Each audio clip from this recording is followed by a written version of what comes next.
1월 달이 이제 오늘 지나면 벌써 한 달이 지나갑니다. 너무 시간이 빠르죠? 70대는 70km, 80대는 80km, 저는 50대라 50km입니다. 그런데도 빨리 느껴집니다. 벌써 엊그제, 그쵸? 얼마 전에 1월의 문을 연 것 같은데 벌써 1월 달을 닫게 됐습니다. 이렇게 빠릅니다. 여러분들이 1년을 계획하시고 1년을 살아가실 때 내가 어떻게 살아갈 것인가, 여러분들이 나름대로 새해를 들어가시면서 다 여러분들이 각자 하나님 앞에 기도의 제목을 잡으셨고 또 그렇게 내가 살겠다고 여러분들이 아마 다짐을 했었을 겁니다. 오늘 제목은 그리스도의 삶. 그리스도의 삶은 해놓고 은혜 받아 사는 삶이다 라고 했습니다. 그리스도인의 삶을 해가지고 앞으로 몇 번 정도 할 겁니다. 근데 오늘은 그냥 은혜 받아 사는 삶이다. 우리 그리스도인은 은혜 받고 삽니다. 은혜가 없으면 살 수는 없다고 봐요. 우리는 영적으로 하나님의 자녀이기 때문에 그분이 주시는 은혜를 우리가 받아야 되고 그 은혜를 누리고 우리가 살아야 어떻게 보면 우리 삶 가운데 기쁨이 있고 행복이 있고 하나님과 교제의 끈이 계속 이어질 수가 있을 것입니다. 우리가 살다 보면 기회라는 것이 있어요. 기회요. 기회가 누구나한테 오죠. 근데 그 기회를 포착해야 됩니다. 잡아야 되겠죠. 그래서 기회를 포착을 하게 되면 우리는 많은 열매를 맺게 됩니다. 그런데 그것을 만약에 우리가 소홀히 해버리면 어떻습니까? 그냥 지나가 버립니다. 사라져 버립니다. 절호의 기회를 잡느냐 놓치느냐에 따라서 우리의 어떤 미래의 지평이랄까요? 그것이 달라질 수 있다고 봅니다. 여러분들이 새해를 시작하시면서 내가 어떤 마음으로 이제 시작했을 거란 얘기죠. 그러면 한 달 동안 여러분들은 어떤 기회를 잡았을 것이고 또 어떻게 여러분들의 나름대로의, 그렇죠? 한 달 동안 여러분 나름대로의 성과라고 할까요? 열매가 분명히 여러분 앞에 있었을 것입니다. 우리는 은혜 받을 수 있는 기회는 절대 놓치지 말아야 합니다. 오늘 제목은 은혜예요. 은혜입니다. 은혜를 받을 수 있는 기회, 그 기회를 절대 놓치지 말기를 바랍니다. 이유가 없어요. 하나님 앞에는 참 하나님은 욕심쟁이이고 질투가 많으시기 때문에 제가 언젠가도 그랬지만 이유가 없습니다. 어떤 이유를 갖다 대도 하나님은 거기에 대해서 그래 잘했다 하지 않으셔요. 상당히 질투가 많으시기 때문에 자, 우리가 은혜 받을 만큼 어떻습니까? 놀라운 일이 일어나죠. 다시 말은 놀라운 도약과 비상이 이루어져요. 우리가 살다 보면은요. 한 번의 은혜로 여러분 어떻게 막혔던 답답했던 내 인생이 시원하게 뚫리는 경우도 있어요. 이건 여러분들이 사시면서 경험을 했을 거란 얘기예요. 그래서 오늘 본문 1절에 이렇게 말씀합니다. 하나님의 은혜를 헛되이 받지 않도록 하십시오. 이건 당부의 말씀이에요. 지금 바울이 고린도 교회 당부의 말을 하고 있는 거예요. 아니 오늘 하나님께서 우리에게 말씀하시죠. 너희가 은혜를 헛되이 받지 말라. 오늘날에 수많은 사람들이 은혜를 헛되이 받는 경우가 많아요. 이건 뭐 제 느낌인지 모르겠지만 너무나 우리가 살기가 좋은 나라 중에 하나라 그래요. 외국인들이 오면 우리나라에 들어오면은 안 나간대요. 그냥 여기 머물고 싶대요. 치안이 좋아요. 그리고 아기자기하게 잘 되어 있대요. 여러분 미국의 대통령이 우리나라 와가지고 한 말이 있어요. 내가 도와줄 게 없네. 그랬대요. 이게 뭐 사실인지 모르겠지만 저 들은 얘기예요. 그 정도로 우리나라는 꼼꼼하게 잘 되어 있어요. 고속도로 휴게소에 여러분 화장실에 여러분 깔끔하고 음악이 나오는 화장실이 있나요? 여러분 세계 가면 없어요. 형편없어요. 저는 가보진 않았지만 그렇대요. 정말로 잘된 나라래요. 우리나라가. 그런데도 우리는 늘 불평이 많고 원망이 많죠. 사실은. 하나님께서 특별히 주시는 은혜의 기회를 놓치지 말라는 말이에요. 은혜를 헛되이 받지 말라는 이 당부의 말은 바로 그런 얘기예요. 은혜 받아야 할 때 시간을 엉뚱한 데 낭비하거나 허비하지 말라는 간곡한 말일 수 있다는 얘기예요. 그럼 우리가 어떻게 은혜의 기회를 우리가 붙잡을 수 있느냐? 그리고 이 시간을 우리가 어떻게 보낼 수 있느냐? 그렇죠? 오늘 본문을 통해 가지고 본문을 중심으로 그리스도의 삶은 은혜 받아야 사는 삶이라는 주제로 함께 은혜를 받고자 합니다. 하나님은 하나님이 주시는 은혜는 받기를 사모해야 된다 그래요. 예. 우리가 사모해야 돼요. 사모하지 않으면 안 돼요. 예. 여기 수많은 사람이 지금 이 시간에도 전국에서 수많은 사람이 예배를 드려요. 근데 그 은혜는 각각 다 다르다고 봐요. 어떤 분한테는 크게, 어떤 분한테는 중간, 어떤 분한테는 작게, 아니 어떤 분한테는 은혜가 안 갈 수도 있어요. 이건 모릅니다. 오늘 말씀의 핵심은 은혜를 먼저 받으라는 거예요. 먼저 받으라는 거예요. 아니 저 말고 저 사람부터 먼저. 아니요. 내가 받아야죠. 내가 받아야 되는 거예요. 먼저 받으라는 거예요. 그 어떤 일보다 은혜 받는 을 최우선하라는 얘기예요. 최우선. 인생의 모든 일에 하나님의 은혜가 먼저 와야 한다는 얘기예요. 이게 시작이라는 겁니다. 하나님의 은혜가 선행된다는 거예요. 선행이에요. 먼저 된다는 거예요. 우리 인간이 아무리 똑똑하고, 그쵸? 똑똑함보다, 인간의 똑똑함보다, 환경보다 하나님의 은혜가 앞서야 한다는 얘기예요. 인간의 똑똑함은 여러분 아무것도 아닌 거예요. 우리 주변에 여러분 우리가 사시면서 뭐 학벌이 좋고, 뭐 경력이 화려하고, 배경이 든든하고, 재능과 뭐랄까요? 성적이 탁월한 여러분 수많은 사람들이 있어요. 근데 여러분 그 사람들의 인생이 어때요? 다 잘 풀리는 건 아니잖아요. 꼬일 때도 있다는 얘기예요. 인생의 삶은 하나님의 은혜로 풀어가야 한다는 얘기예요. 예. 그래서 여러분 나얼이라는 가수가 여러분 사인할 때 여러분 그 나얼이라는 가수가 있어요. 그분이 사인을 해요. 그 가수거든요. 그 사람이 사인을 할 때 이렇게 써요. 인생의 답은 예수 그리스도. 예. 그렇게 쓰고 사인을 해요. 여러분 그 사인을 저희가 봤는데 그렇게 해요. 그분은요. 왜?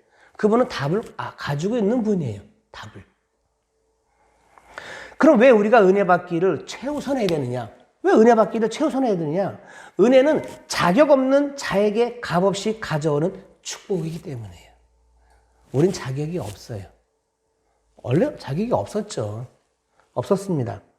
은혜는 베푸는 자의 부담으로 거저받은 선물이에요. 선물입니다.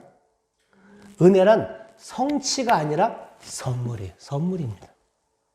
은혜는 외부로부터 뜻밖에 찾아오는 신성한 축복인 거예요. 그 축복을 우리는 누리고 있는 겁니다, 지금.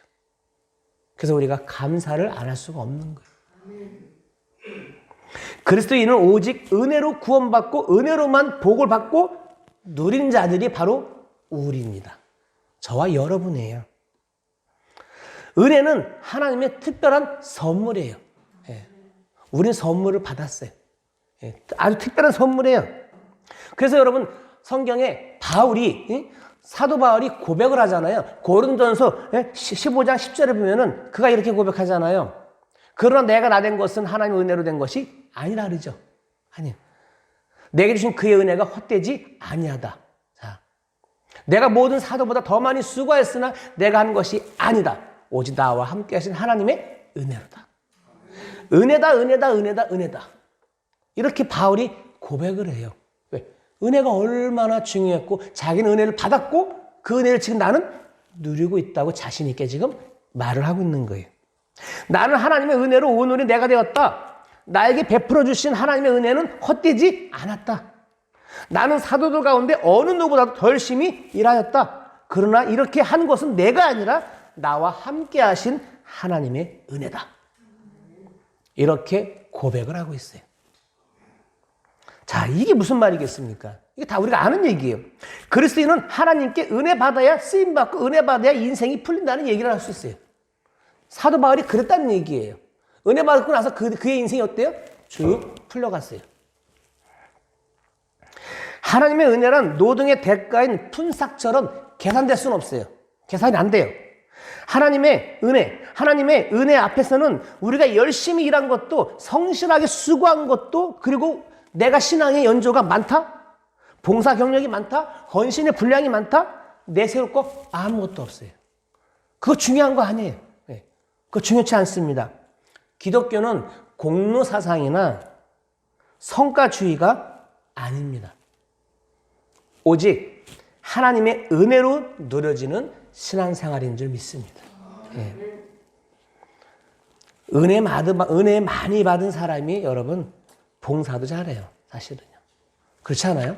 그렇습니다. 하나님이 주시는 은혜, 하나님이 주시는 그 은혜를 헛되이 받지 않아야 한다는 거예요. 바울은 고린도교회 성도들에게 하나님이 주시는 그 은혜 받는 기회를 낭비하지 말라는 거예요. 예. 헛되지 말라는 건 뭐냐? 낭비하지 말고 제대로 받아라. 제대로 받고 제대로 살아가라고 지금 당부하고 있는 거예요.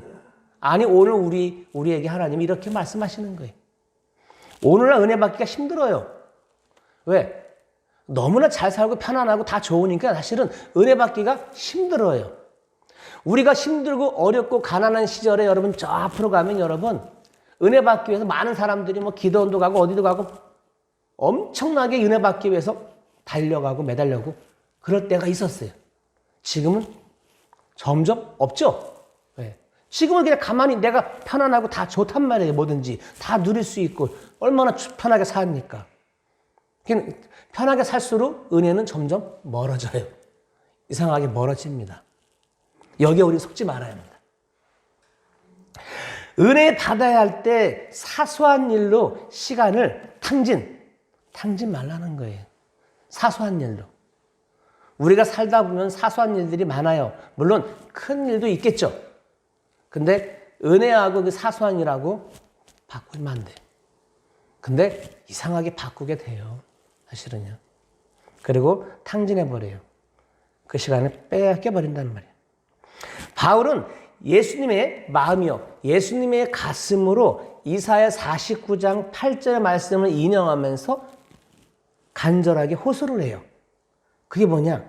은혜 받아야 할 때, 여러분, 자, 이게 이 말씀부터 볼게요. 이 말씀이에요. 이사야 49장 8절 말씀이에요. 여호와께서 이같이 이르시되 은혜의 때에 내가 내게 응답하였고 구원의 날에 내가 너를 도왔다. 내가 장사를 보호하여 너를 백성의 언약으로 삼으며 나라를 일으켜 그들에게 그 황무한 땅을 기업으로 상속하게 하리라. 은혜 받아야 할 때 딴짓하지 말고 오직 은혜 받는 일에만 최우선하라고 신신당부한단 말이에요. 주님께서 그의 백성에게 이렇게 말씀하죠. 너희를 구원할 때가 되면 내가 너희에게 은혜를 베풀겠고 살려달라고 부르짖는 날엔 내가 그 간구를 듣고 너희를 돕겠다. 그 얘기잖아요. 하나님. 내가 너희를 지키고 보호하겠으며 너를 시켜서 뭇백성과 언약을 맺겠다. 너희가 살던 땅이 황무했겠지만은 내가 너희를 다시 너희 땅에 정착시키겠다. 돌아오게 하겠다. 정착시키겠다는 거예요. 지금 이건 개역개정이지만 제가 말한 거는 새 번역으로 풀어드린 거예요. 새 번역으로 말한 거예요. 하나님은 이사야를 통하여서 이스라엘 백성에게 지금이 바로 은혜 받을 수 있는 철우의 기회라고 말을 하는 거예요. 그리고 사도 바울 사도를 통하여서 고린도 또 교인들에게 그리고 우리에게 지금 이 시간도 이렇게 말씀하실 거예요. 여기는 서 있는 사람은 부족한 종이죠. 근데 이 사람을 통해서라도 이 시간에 은혜를 받으라는 거예요. 네. 그렇게 말씀하시겠죠. 네. 그 당시 이사야에게 통하여서 하나님이 말씀하신 것처럼 네. 하나님의 은혜를 우리는 사모해야 된대요. 네. 사모하는 자에게 주셔요. 네. 사모 안 하면 알 수가 없죠. 하나님은 은혜 받기를 갈망하는 자들을 결코 실망시키지 않습니다.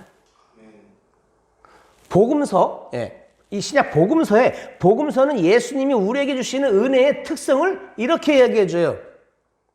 율법은 우리에게 조건을 내걸지만 은혜는 조건 없이 거저준다. 율법은 죄인을 정죄하지만 은혜는 죄인을 의롭게 한다. 율법은 죽음을 낳지만 은혜는 풍성한 삶을 낳는다. 풍성한 삶을 낳는데 율법은 우리의 부족함을 적나라하게 드러내지만 은혜는 그리스도 안에서 십자가로 충분함을 깨우쳐줘요. 깨우쳐줘요. 율법 아래서는 하나님이 실패한 사람에게서 떠나가지만 은혜 아래서는 하나님이 실패한 사람에게 찾아오셔요. 찾아오십니다. 은혜 아래서는 우리가 아무리 실패해도 하나님은 결코 우리를 버리거나 떠나시지 않습니다. 그런데 가끔 이렇게 말하는 사람들이 있어요. 하나님 나를 버린 것 같대. 환장하겠어요. 그런 말하면. 하나님은 버린 적이 없어요. 근데 뭔 일만 터지면 하나님 나 버린 것 같아. 그 얘기 들으면 돌아가실 것 같아, 제가 먼저. 왜 그런 말을 하는지 모르겠어요. 이거는 성경을 바라보는 게 아니라 본인의 잣대에서 자기 기준으로 보는 걸 거예요, 아마. 저는 그렇게 생각을 해요. 본인의 잣대가 그 기준에 의해서 판단한단 말이에요. 성경은 하나님 말씀은 내 이 기준의 잣대에 의해서 판가름할 것이 아니잖아요. 그건 엄청나게 위험한 거예요. 정말 위험해, 이거는요. 그러다가 이단 나와요. 정말 위험한 거거든요. 그래서 히브리서 13장 5절에 이렇게 이야기하죠. 돈을 사랑하지 말고 있는 바를 족한 줄로 알라. 그가 친히 말씀하시기를 내가 결코 너희를 버리지 아니하고 너희를 떠나지 아니하리라. 예. 버리지도 않고 떠나지도 않으셔요. 그냥 그분은 그냥 그 자리에 계셔요, 항상. 오늘 제가 아까 찬양할 때 스바냐 3장 17절 찬양을 했어요. 제가 좋아하는 성경 말씀 중에 하나고 하나님이 어떤 분이냐고 얘기할 때 스바냐 3장 10절을 이야기하면 돼요. 너희 가운데 계신다. 가운데 계신다. 함께 계신다는 얘기예요. 다른 번역으로 보면. 그리고 그분은 어떤 분이냐? 예. 베푸실 구원자, 전능, 베푸실 구원자라고 얘기를 해요. 그리고 그분은 뭐예요? 묵묵히 잠잠히 너를 사랑한다 그래요. 예. 사랑, 구원자, 예. 함께 계시는 분, 이분이에요. 이분이 스바냐 거기에 3장 17절에서 얘기를 해요. 늘 그 자리에 계시는 거예요. 늘 그 가운데 함께 계셔요. 그리고 묵묵히, 지금 이 시간에도 묵묵히 하나님은 나를 바라보고 계셔요. 예. 묵묵히 잠잠히 보고 계신단 말이에요. 그리고 나를 통해, 우리를 통해서 뭐죠? 기쁘게, 예? 기쁨을 받기 원하신단 말이에요. 자녀이기 때문에. 그분은 내 아버지고 그 관계를 얘기를 하죠. 율법은 죄책감을 일으키지만 은혜는 의로운 사람이라는 자신감을 일으켜 줍니다. 예. 그 자신감이 어디 갔는지 모르겠어요. 율법은 우리에게 실패작이라고 말하지만 은혜는 우리가 그리스도 안에서 넉넉히 이긴다고 말을 해요. 넉넉히 이긴다. 율법은 우리에게 짐을 지우지만 은혜는 예수님이 대신 짐을 졌잖아요. 예. 율법 아래서는 하나님이 우리에게 멀리 계시지만 은혜 아래서는 하나님이 아버지로 옆에 계셔요. 아버지로, 아니 내 안에 계셔요. 내 안에 계신단 말이에요. 율법 안에 있을수록 무능한 나만 쳐다보게 되죠. 하지만 은혜 안에, 은혜의 은혜, 그렇죠? 은혜 안에 있으면 예수님만 바라봐요. 예수님만 바라보며 살아가게 된단 말이에요. 그러므로 우리는 율법의 지역을 벗어나 은혜의 지역으로 우리는 들어와야 돼요. 예. 쏙 들어와야 돼요. 들어왔으면 나갈 필요 없죠. 들어오면 그냥 있으면 되는 거란 말이에요. 변하지 않기 때문에. 한마디로 내 인생의 어떤 문제보다 하나님의 은혜가 크기만 하면 거뜬히 해결되기 때문에. 예. 그래서 은혜 아래 있으면 여러분 해결은 돼요. 설령 해결이 안 된다 해도 하나님의 뜻이 있을 거란 얘기예요. 예. 은혜는 하나님이 주시는 축복의 공식이에요. 예. 공식이란 말을 쓸게요. 예. 왜? 은혜에 은혜. 은혜 플러스 은혜. 은혜에 은혜. 예. 공식이요. 우리는 모두 그의 충만함에서 선물을 받되 은혜에 은혜를 더하여 받았다. 우리가 다 그의 충만함에서 받으니 은혜 위에 은혜로라 라는 말을 해요. 이 말씀의 뜻은 뭐냐? 은혜가 계속 뭐죠? 덮쳐지는 축복을 의미하는 거예요. 은혜, 은혜, 은혜. 예. 덮쳐지는 의미하는 거예요. 오늘 우리 모두에게 하나님의 은혜가 덮쳐지기를 축원합니다. 예. 덮쳐져야 돼요. 올해 안에 여러분들이 살아가실 때 은혜, 은혜, 은혜 계속 덮쳐져서 계속 사셔야 돼요. 이걸 충분히 여러분들이 풍성하게 누리고 사셔야 된다는 얘기예요.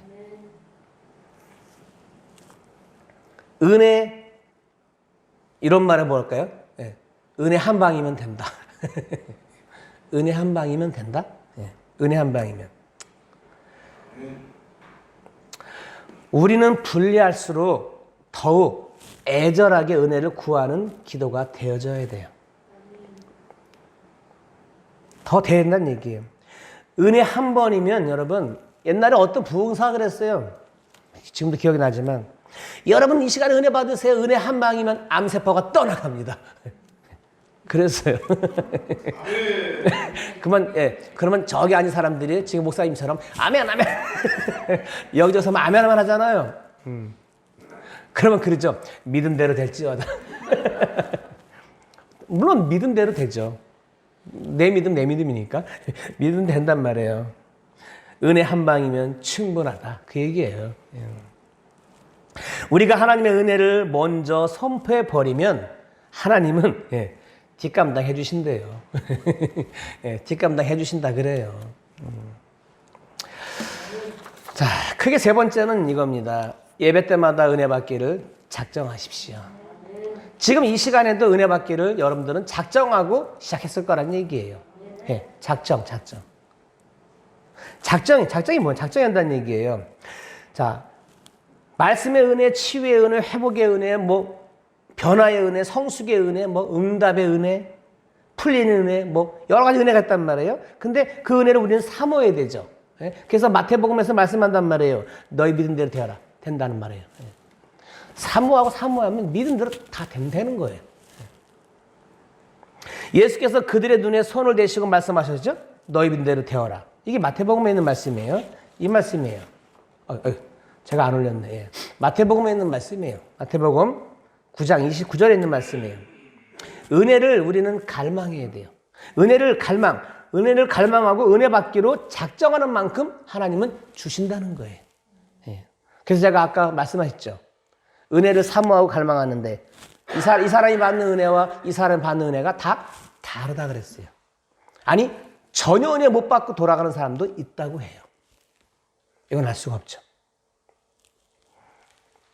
우리가 은혜를 받으려면 바른 믿음의 자세가 중요합니다. 바른 믿음의 자세가 중요합니다. 이제 결론으로 가는 거예요. 바른 믿음의 자세가 중요해요. 어느 교회에서 어떤 여성 한 분이 주일 예배를 드리면서 큰 은혜를 받았어요. 어떤 분이. 그 예배가 끝난 후에 목사님께 찾아가서 이제 감사 인사를 하고 했겠죠. 그리고 그 다음 주가 돼서 이제 또 그분이 왔어요. 근데 그날은 그분이 은혜를 못 받았어요. 그래가지고 그분이 목사님을 찾아갔어요. 예배 끝나고 찾아가가지고 그 이유를 이제 목사님께 물어봤어요. 아니 지난번에 내가 은혜를 무척 받았는데 왜 오늘은 은혜를 하나도 못 받았습니까? 물었더니만은 그 목사님이 이렇게 말해요. 지난 주일에는 당신이 예수님을 만나려고 왔기 때문에 신령 은혜를 받았어요. 오늘은 인간 목사를 바라보고 나왔기 때문에 은혜 받지 못했습니다. 그렇게 말을 했대요. 이 말의 의미가 뭘까요? 믿음의 바른 자세겠죠. 믿음의 자세가 중요하다는 거예요. 어떤 마음을 가지고 이 자리에 와서 앉아 있느냐, 어떤 자세겠죠. 이 자세를 이야기해 주는 것 같아요. 오직 하나님의 은혜만 믿음으로 구하고 나갈 수 있기를 바랍니다. 그럼 주님이 반드시 채워주십니다. 성 어거스틴이죠. 어거스틴이라는 사람이 이런 말을 했어요. 하나님은 손이 비어있는 자에게 은혜를 주시되 손에 짐 가득 든 사람은 선물을 받을 수 없다. 이 말의 의미가 무엇일까요? 한번 생각해 보십시오. 결론입니다. 우리 모두 사모하는 마음을 가질 수 있기를 바랍니다. 갈망하는 마음, 그런 심령으로 은혜 받을 수 있기를 바랍니다. 저와 여러분은 은혜를 받아야 살아가요. 올 한 해도 은혜를 받고 사모하고 은혜를 받기 위해 갈망하며 은혜 받고 살아가는 삶이 그리스도인의 삶인 줄 믿습니다. 그렇게 달려갈 수 있기를 바랍니다. 어떤 상황에 처해 있든지 상황이 중요치 않아요. 이유가 없기 때문에 어떤 상황에 처해 있든지 은혜 받으려고 힘을 쓰고 애쓰는 저와 여러분이 될 수 있기를 주님의 이름으로 축원합니다.